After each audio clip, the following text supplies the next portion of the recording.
Hello everyone, my name is Ruiran Wang from Stevens Institute of Technology. I'm very glad to present our paper. Our work is about an NDN-based blockchain network to make both the bandwidth consumption and the latency reduced. First of all, let's have a look on the P2P network in Bitcoin. There are two types of nodes in Bitcoin network. Private nodes that don't accept inbound connections, public nodes that accept inbound connections. Once they have joined the network, public and private nodes are indistinguishable in their operation. Both node types perform the transactions and block validation, and relay valid transactions and blocks to their peers.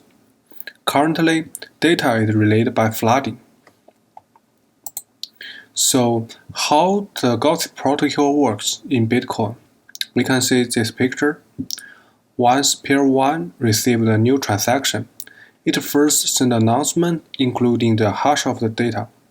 Then, after receiving the request, the peer 1 eventually propagates this transaction to the peer 2. This kind of flooding mechanism can reduce the duplicate propagation of transactions. But in practice, the cost of the announcement can eventually account for 30 to 50% of total traffic, and over 85% of announcements are redundant. To optimize this redundant traffic, existing research has made contributions in different ways. We summarize these contributions into following three tabs. First, to limit the fan-out of the forwarding links. The most famous work is Relay, published in CCS 2019. Second, to deploy trusted relay nodes.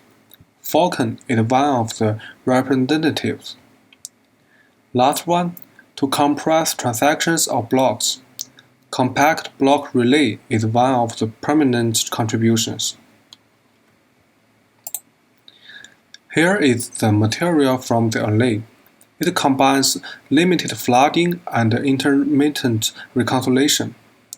Specifically, each transaction is relayed as many nodes as possible in the network through a limited number of hops. Then each node does the reconciliation regularly by peer-to-peer communication to ensure that each node is synchronized. Relay has made outstanding achievements in bandwidth, saving about 40% of traffic. But as a trade-off, latency has increased significantly. In fact, the three existing solutions all have their own problems. As mentioned in Relay, limiting the fan-out of forwarding links is usually combined with the reconciliation, which causes a significant increase in delay.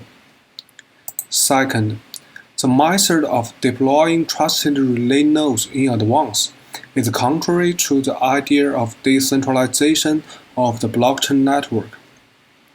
And the last one, compressing transactions or blocks. This is a orthogonal technique, which can be integrated to other designs, including our work. Actually, in the networking community, here have been a lot of progresses on efficient data propagation. One good example is the information-centric networking.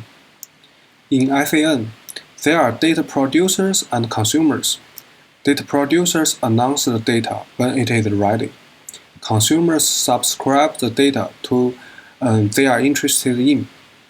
Data is then sent to consumers using the cache-forward mechanism. This is, each consumer caches and forwards the data to its downstream nodes.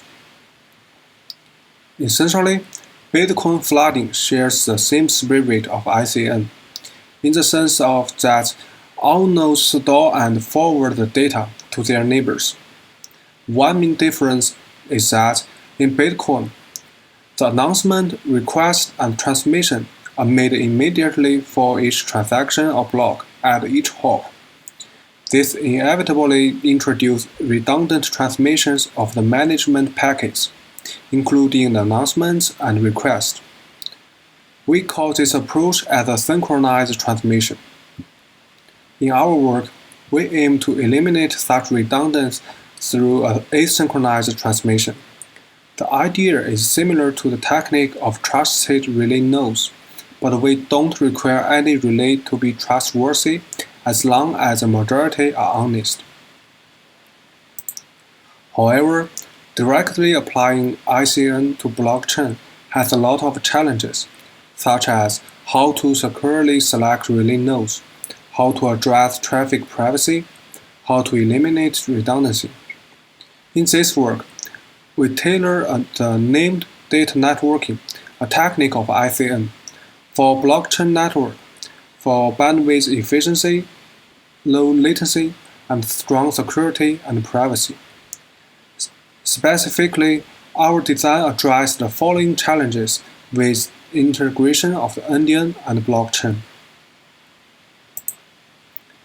The first challenge is where to subscribe. Why it is a problem? Because we don't know which node will be released before the data is actually produced and transmitted. In our design, we use a set of special nodes called anchors to serve as relays. Unlike the existing techniques, we select anchors in a random fashion and distributed way. The anchor selection is executed periodically and the time interval is capital T. Each node can calculate the global information we call the selector I by using the confirmed blocks timestamp and system parameter capital N.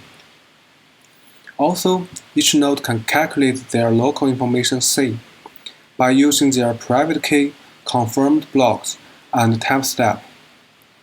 Then compare I and C. If I is equal to C, means this node is selected as an anchor in this time interval. Then this anchor needs to broadcast the announcement including its I and C with its public key and index used in calculating the I, to let other nodes can confirm its identity. So by this distributed random anchor selection, we address the challenge 1. There is one potential problem may occur when there are forks with a blockchain. This can be addressed by accepting all announcement message with a valid selector, but letting all anchors to include the hash values and nonces of P previous blocks in their announcement. Each node can verify the authenticity of announcement message by checking their respective proofs of work. The P is a system parameter that can be changed to increase the cost of forks. The second challenge is how to subscribe. This challenge has two implications. First, how does anchors obtain the data generated by other nodes? Second, how does the other nodes obtain new data from anchors? To address this challenge, we use a two-layer cascaded NDN design. In layer 1, anchors act as consumers. All other nodes act as potential producers. On receiving the verified announcement message, we regard the node M is subscribed by the anchor. Then the node sends an interest packet to a random upstream neighbor who relayed the announcement message. In this picture, we use the node N as a neighbor. And node M creates a layer 1 pending interest table entry with the node N as the outcoming interface. This means when node M generates a new transaction or block, it will send the data to node N, then to the anchor. What's more, we divide the time interval capital T into multiple equal time slices, and for each different time slice, the node will randomly select a different upstream to send the interest packets. We will talk about it later. In layer 2, Anchors act as producers. All other nodes act as consumers. As I mentioned on the previous page, the node M sends an interest package to node N. When receiving the interest package, the node N will create a layer 2 pending interest table entry with the node M as the outcoming interface. This means when the node N receives the subscribed data from the anchor, it will send the data to the node M. Therefore, through this two-layer cascaded NDN design, the challenge 2 can be addressed.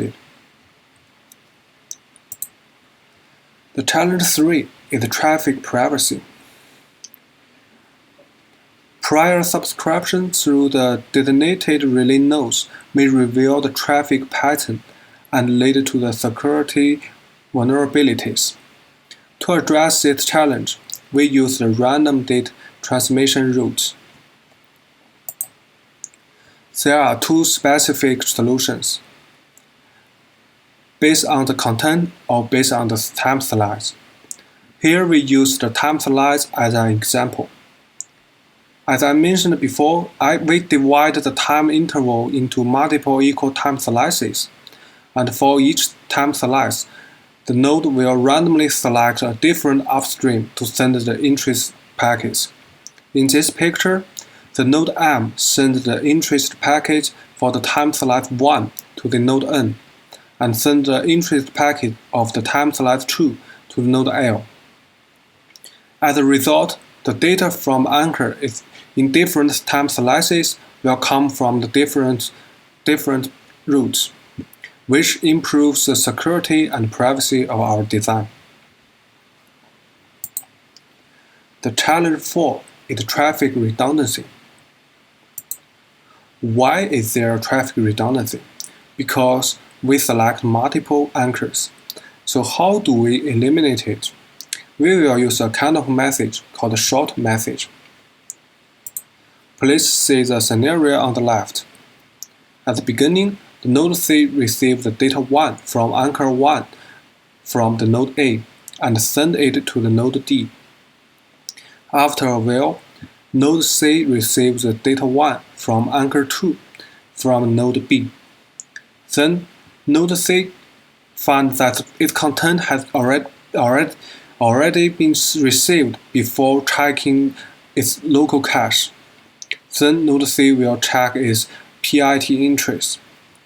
For those already fulfilled entries, like node D, node C will just send a short message. This short message is shown on the top right, and it consists of 3 parts, namely the time slice, the bit vector, and the hash value of the data. The hash value of the data can also be replaced by a shorter index defined by each anchor. Now we back to the node C. For those not fulfilled entries, like node E, the node C will send a full message with the updated bit vector. So, what is the bit vector? The bit vector assigns a 1 bit for each anchor and is initialized as all zeros. Bit 1 means the data has been received from that anchor. In this scenario, the vector of the data 1 at first is 1, 0, and after updating, the vector is 1, 1. What's more, we can do a further comparison to the bit vector with the encoding techniques. So the above is the whole content of our design, and we completed the simulation with the NDN-based. For the network parameter, we set the network size from 30,000 to the 90,000 nodes. And the connectivity for each node is H. The transaction generation rate in the system is 7 per second. The time interval is 4 minutes with 4 time slices. The number of the anchor is 40. Next, I will show the result of our simulation experiments. This picture shows the result of latency. We compared our design with the Bitcoin flood and Erlang. You can see the latency of Anchor is lower than that of the Bitcoin network and far better than that of Erlang. And the latency of Anchor increased slightly faster than the other two as the network size increases. This is because we used a fixed number of faulty Anchor nodes, which becomes sparser when the network size increases. Although this increased latency can be flattened by deploying more Anchor nodes, it will introduce more communication overhead because of the redundant transmission anchors. This picture shows the result of traffic. You can see the overhead of the announcement is the most negligible, but the base cost has increased due to the multiple anchors. However, the total traffic is still better than that of Erlang and far better than that of the Bitcoin network. So, to sum up, in this paper, we introduced the first NDN-based efficient network layer for Bitcoin-like blockchain systems. The simulation results shows both bandwidth consumption and latency are reduced. Anchor is secure under the majority-only model, and traffic privacy is protected as well. In the future, the direction of our work is to solve the Chen fork situation in the blockchain. So that's all the content for today. Thank you for watching.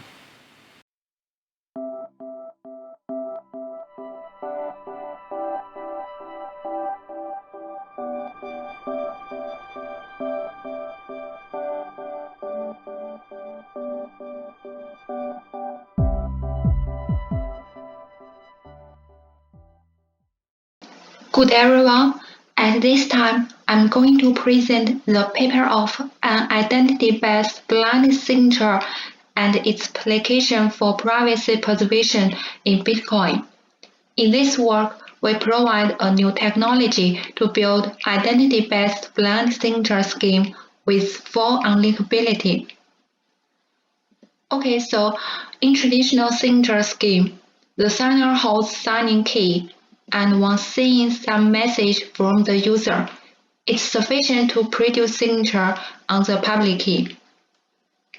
But suppose that the signer is curious or hacked during the signing process. The signing logs also be lost, and the privacy of message cannot be protected. In the blind setting, the user first blinds the message and then submit to the blinded message to the signer. The signer got something to sign, and you can still get signature from the signer.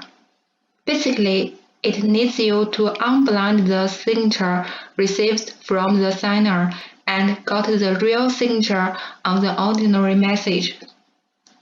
And an important requirement is that the message that submit to the signer looks exactly like a random string. So at this time, even the signer is curious or malicious, the ordinary message still be secure. Regarding to this paper, there are 5 types of participants in our present schemes. The key generation center is a trusted third party, and its task is generating system parameters, private keys of the signer and the proxy signer according to the identities. The user is a client who wants to get signature on the message. The signer gets his private key from the KTC and signs on the blinded message from the user. Proxy signer is authorized to sign on behalf of the signer when signer is offline. It's a specific parameter participates within the proxy blind signature scheme. Finally, any verifier can check the signature on message after the user unblinding the signature. An important thing is that after the signing process, the signer or the proxy signer can't know any information about the ordinary message. That's a quickly recap of previous blind signature scheme. So in key generation, KGC receives signer's identity, hashed to a point as the signer's public key, and computes its private key, which is S times of QID. S is the master private key. In the blind physics, you directly sample small r, and the nonce r is small r times of G, and you sample two blind factors, key 1 and key 2. Now you can blind the message in head edge, which is hash of message M with T and plus U. After seeing head edge from the signer, from the user, the signer computes head edge using its private key and return it to the user. Now the user can unblind the signature and output sigma, which includes S, H, D as a signature on message M. So what's the problem? The problem is that U is a product of two integers. So key 1 can be extracted from U and hash of nonce R, because U just the difference from head edge and clear edge. Once getting the factor key 1, key 2 is also computable from D, and now it's very easy to link a signature with a signing request. So what can we do? We just put key 1 within the hash function. Now we can't extract key 1 from U because the hash function is just one way. It's a small trick, but it changes everything. Let's argue the security of our blind signature scheme. What happens if the signer is curious? So if signer is curious, once it analyzes, the only thing that it finds is a randomly masked message, but you can't extract any valid content or connect it with some signature revealed later. So nothing a curious signer can get. What about malicious user? The user just gets a value unmasked by the blind factors and checks the signature is correct. You can compute by wrong values, but just make the result to be an invalid signature. That's because no one except the signer can produce a valid blind signature. For the proxy blind signature scheme, KGC also generate private keys for original signer and proxy signer, both of them in the same format. That is, hashing the identity to the public key, and the private key is S times of the public key. S is also the master private key. In the proxy delegation physics, the signer generates warrant voucher pairs omega V and proxy key U to the proxy signer. Also, it needs to publish the warrant and voucher in public. The proxy signer also checks the validity of proxy key using 3 pairing operations. If it's valid, the proxy signer got the authorization to sign on behalf of the original signer. For the signing physics, now you first need to get nonce R from the proxy signer, which is also small r times of G, and small r is not known to proxy signer only. Next, you also sample two blind factors key1 and key2 and blind the message in headage and send it to proxy signer. After seeing headage from the user, the proxy signer computes headage using the proxy key and returns the blinded signature to the user. Now you can unblind the signature sigma, which still includes SHD on message M. Our proxy signature scheme satisfies some general security requirements. For example, distinguishability. That is, the proxy blind signature and the normal one from original signer are different. We can easily tell which one from which signer. Secondly, we can easily identify the proxy signer, original signer, and the agency relationships. And since the verification process needs the proxy warrant and voucher, any misuse of proxy keys can be detected. Also, as a signature scheme, our proxy blind signature scheme satisfies non-repudiation and unforgeability. That is, no one except the proxy signer can produce a valid proxy blind signature. Also, neither of them can later deny what they issued or signed. Most importantly, our proxy blind signature scheme provides unlinkability, which means neither the proxy signer or original signer can trace the connection between signature and the blinded message they signed before. Now looking into the computation costs for our blind signature scheme, we look at the numbers of operations required, and we can see that it takes extra one scalar multiplication in the blinded phases more than the previous scheme. And for the proxy blind signature scheme, we use one more bilinear pairing operation than previous scheme. They are acceptable costs because higher security is provided. It means a lot in the privacy preservation of Bitcoin.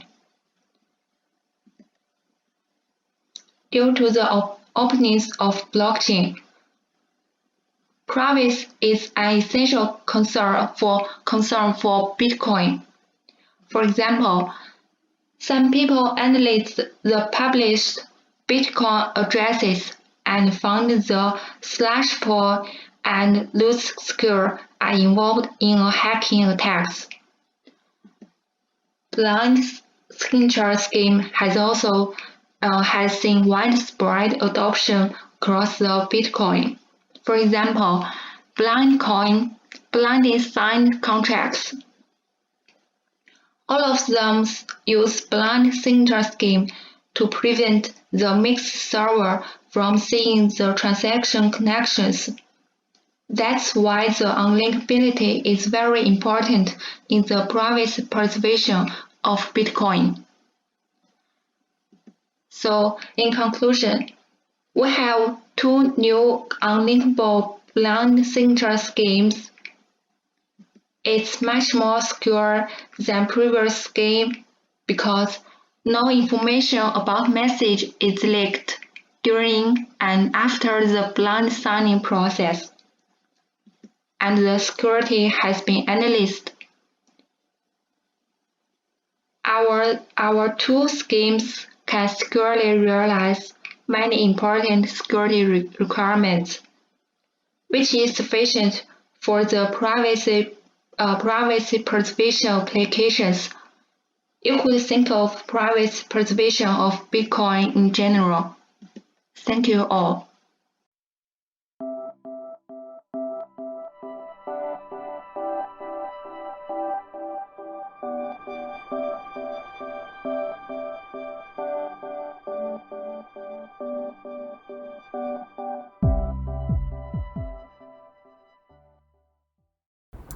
Hello everyone, my name is Genhua Lu. I'm from Zhejiang Gongshang University in China. I am very pleased to be here. First of all, I'd like to present our paper, Blockchain-based Sealed-Bit Domain Name Auction Protocol. It is a joint work by me, Genhua Lu, Zhang, Zhongxiang Lu, Shao, and Guiyi. The presentation is organized at the motivation, our methods, and analysis of our proposal. Now let me start by saying a few words about our motivation behind the protocol. Domain name system is one of the crucial infrastructures of the Internet. With its help, people can use the human-readable domain name to visit websites instead of the hard-to-remember digital IP address. Specifically, when a user is resolving a domain name, for example, www.ex.com, if the recursive name server doesn't have a cache of the domain name, it will send a query message to the root server, but the root server has no information about the corresponding IP address of the domain name, but only the address of the top-level domain name server in the domain name, which is ma.iom.com in the slide. Therefore, the root server plays a crucial first step in the whole domain name resolution process and is not directly involved in name resolution. Without them, users will not be able to do the next step of domain name resolution. Therefore, DNS relies on root name server resolution. At the same time, the ultimate authority for the root zone belongs to the National Telecommunications and Information Administration, which is part of the U.S. Department of Commerce. The National Telecommunications and Information Administration delegates the management of the root zone to ICANN. What's more, ICANN also has the management of TLD system.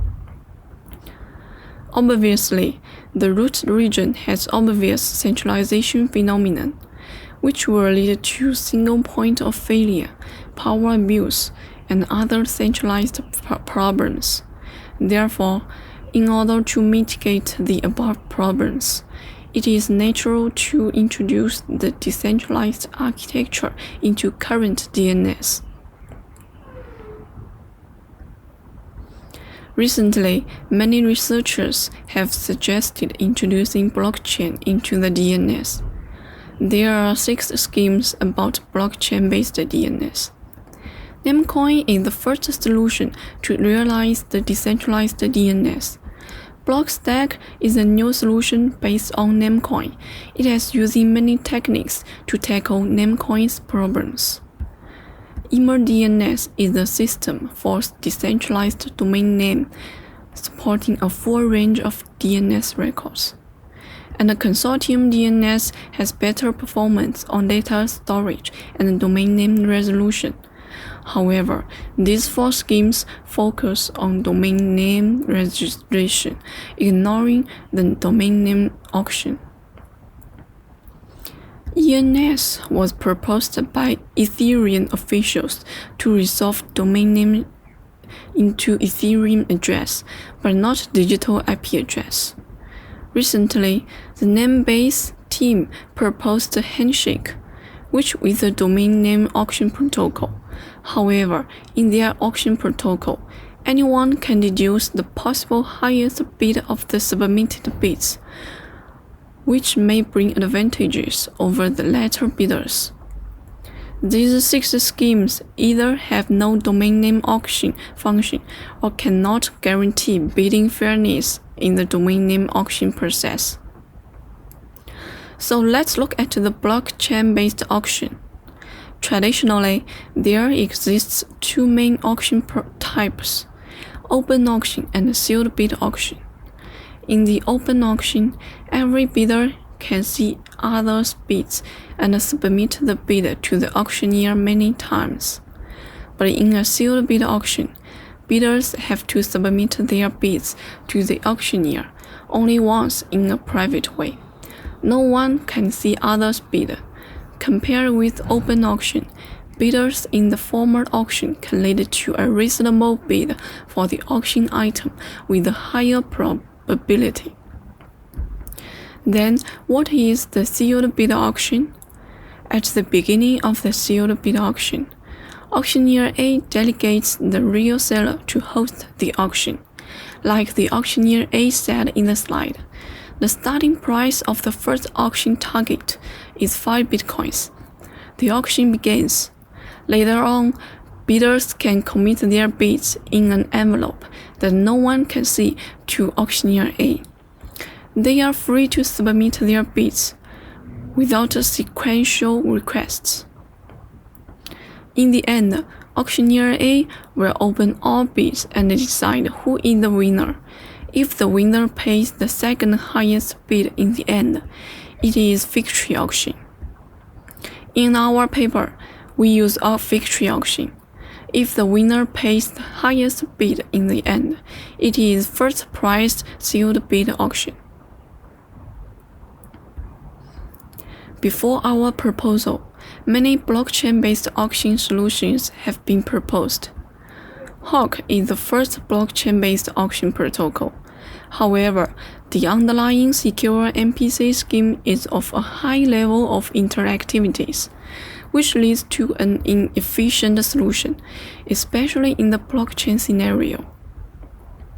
Shadow is use trusted execution environment and without sacrificing the smart contract's confidentiality. But the trusted execution environment usually demands users to update their hardware, which not everyone can afford. What's worse, the security of implementation of trusted execution environment is still controversial. Genhua's scheme is not as efficient as expected due to the use of interactive zero-knowledge proof schemes, and there is no mechanism to check whether the bidder has enough money to bid in the proposed auction protocol. What's worse, although there is a deposit in their protocol, this deposit cannot be used as proof that the bidder has enough money to fulfill the bid. NT's protocol was based on multi-party state channels in terms of storage cost. However, the resulting protocol cannot support the sealed bid auction.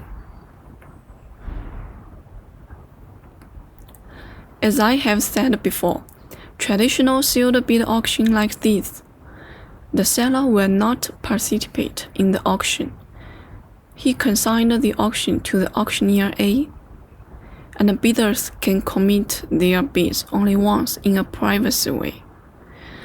So let me talk about the security of this type of auction. Between the seller and the bidders, there exists an auction A. So as long as the auctioneer A is honest, seller and bidders can exchange items and money fairly, so it can achieve transaction fairness target. However, the auctioneer is often out of interest and cannot guarantee this target. Then let us focus in on bidders. If other bidders are honest, they cannot see others bid, then it can achieve bidding fairness goal. But if there is a conspiracy of at least 2 bidders, the bidding fairness goal cannot be achieved. Thirdly, any bidders can see others' bids until auctioneer A opens their bids. However, due to the integrity of the auctioneer A cannot be guaranteed, bid guarantee target cannot achieve. Finally, bidders can guarantee a fund privacy target provided if there is no sign of collusion among bidders. Otherwise, auctions cannot guarantee the privacy of the funds. Based on this, we have proposed our protocol, since auctioneer A will have some centralized problems. We will replace it with a blockchain system, and the seller in our protocol will participate in the auction using smart contract. Bidders also use smart contract to commit and review their bids. Now, I'd like to turn to our method specifically. Our methods mainly consider a typical domain name auction scenario. There are 3 entities in our models. Blockchain system is an account-based consortium blockchain. The consensus nodes in the blockchain system could be the network authority in each government. In other words, all the countries together, instead of the single entity, I can alone maintain the mapping from domain names to IP address. What's more, the consensus node is honest but curious. They will faithfully execute the smart contract, but also curious about others' secret information. Domain name owner and domain name bidders could be malicious. And about the domain name bidders, Alice is the loser in the auction. Bob is the kind of person who doesn't open the bid on time, and Carol is the winner in the auction. Firstly, domain name owner is the person who wants to sell her domain name, so she have to deploy a smart contract in the blockchain to start the auction. And then she invokes the function create to execute the smart contract. She will set the bidding time T1, the unveiling time T2, the domain name to be sold, and a signature that can verify that she possesses the domain name. In our paper, we assume the consensus nodes will faithfully execute the smart contract in the immutable blockchain, so we have the transaction fairness immediately. Secondly, bidders commit the bid in the domain name by invoking the function commit. They will submit the PK, fund, sigma, and zero knowledge proof, which denote a public key corresponding to one of the bidder's accounts, a commitment for their bid, a signature on the smart contract under the public key, and a zero knowledge proof for the statement that he has enough money to pay. Here we use the security of Peterson commitment to get bidding fairness target, and a zero knowledge proof for the inequality between 2 positive integers to get bid guarantee target. It is the security of Peterson commitment and the security property of zero knowledge proof that guarantees the fund privacy of bidders. Thirdly, when get to the time T1st, bidders can review their bid by invoking the function review, and the data in the black box is also a usage of Peterson commitment. Peterson commitment can ensure that bids are privately known. Other people cannot get the real bid. Fourthly, we use 3 types of bidders to illustrate the various scenarios that may occur in the auction. Alice is the bidder who failed the auction because of her low bid, so she will receive the money back. Bob doesn't open the bid on time, so he will be punished by reducing the bid from the corresponding fund. And Carol is the winner in the auction. Therefore, he will transfer the bid to the domain name owner, and the domain name will be transferred to the winner from the domain name owner. In the whole protocol, these 4 design goals will guarantee the auction in a fair, secure, and privacy-preserving way. Now, let me analyze the security of our proposal briefly. Transaction fairness requires a situation that once the domain name owner transfers the domain name to the winner bidder, he or she can obtain the corresponding money, vice versa. The honest consensus nodes in our blockchain system guarantee the transaction fairness, because we assume the consensus nodes will faithfully execute the smart contract in the immutable blockchain. Bidding fairness refers to the winning probability of the auction is not related to the time of bidding. In particular, the late bidding will not bring any advantage over the early bidding, and we can obtain the bidding fairness property directly from the security of Peterson commitment. Bid guarantee and fund privacy are the 2 security properties that our proposal should satisfy. Bid guarantee refers to anyone can verify that the bidder has enough money to cover his or her bid or not, and zero-knowledge proof can guarantee this feature. It won't leak the concrete value of money. In our paper, we use non-interactive zero-knowledge proof. It doesn't require prover and verifier's interaction. And fund privacy refers to no one can deduce how much money the bidder has in the blockchain system from the auction's execution. Thanks to the existence of Peterson commitment and a non-interactive zero-knowledge proof, any information about the bid value won't be leaked, and the value of money the bidders have won't be leaked too. So we have the fund privacy property. At last, we evaluate our proposal's performance based on our experimental results in terms of off-chain cost and on-chain cost. The main computational cost for the off-chain part of our proposal is due to the generation of the commitments and zero-knowledge proofs.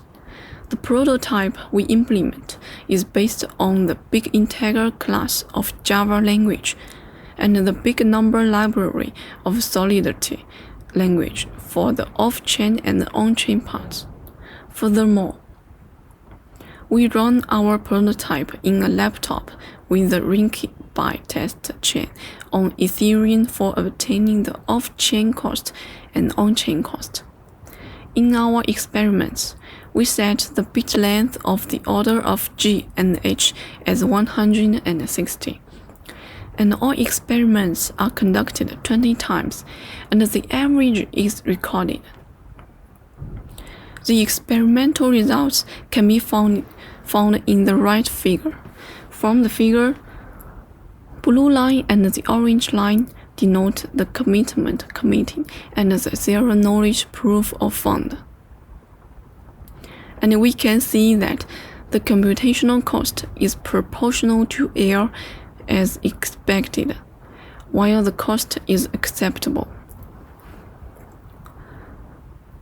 The on-chain cost is mainly due to the gas cost for the on-chain part of our proposal, especially the verification of zero-knowledge proofs in the function commit and the verification of commitments in the function review. The experimental results can be found in this figure. And the commit, proof X, proof A, proof B, and open denote the commitment committing, zero-knowledge proofs of X, A, and B, and the commitment opening.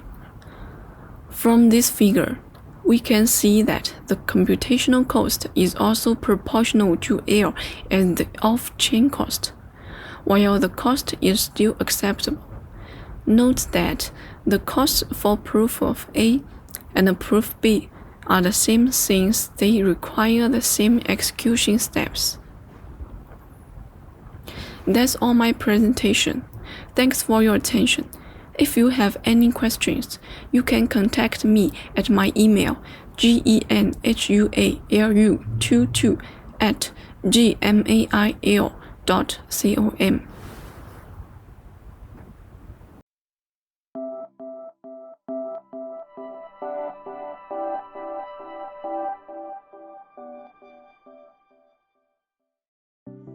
Hello from the EAI team.